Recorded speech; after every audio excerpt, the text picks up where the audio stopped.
नाशिकच्या रामकुंड परिसरामध्ये नदीपात्रामधल्या पाण्यामध्ये एक नागरिक अडकला आणि अडकलेल्या नागरिकाची अग्निशमन दलाच्या जवानांनी सुटका सुद्धा केली आहे। गोदावरी नदीपात्रामध्ये रामकुंड परिसरात अडकून पडलेल्या नागरिकांची अग्निशमन दलाच्या जवानांकडून सुटका करण्यात आली आहे। रामकुंडाच्या पुढच्या बाजूला एक नागरिक अडकला होता।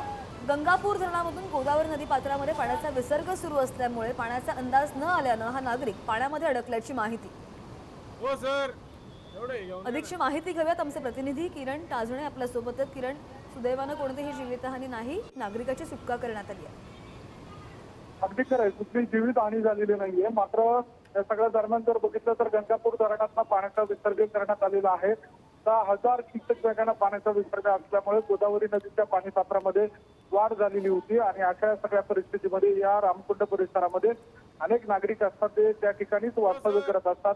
निराधार व्यक्तींची मोठी संख्या आहे आणि अशा सगळ्या परिस्थितीमध्ये एक नागरिक त्या ठिकाणी अडकून पडलेला होता। अचानक पाण्यामध्ये वाढ झाल्यामुळे त्या नागरिकाला त्याबाबतची माहिती नसल्यामुळे तो त्या ठिकाणी अडकून पडला। मात्र नंतर अग्निशमन दलाच्या माध्यमातून, जीवरक्षकांच्या माध्यमातून त्याला वाचवण्यात आलं, त्याला बाहेर काढण्यात अग्निशमन दलाच्या जवानांना यश आलेलं आहे।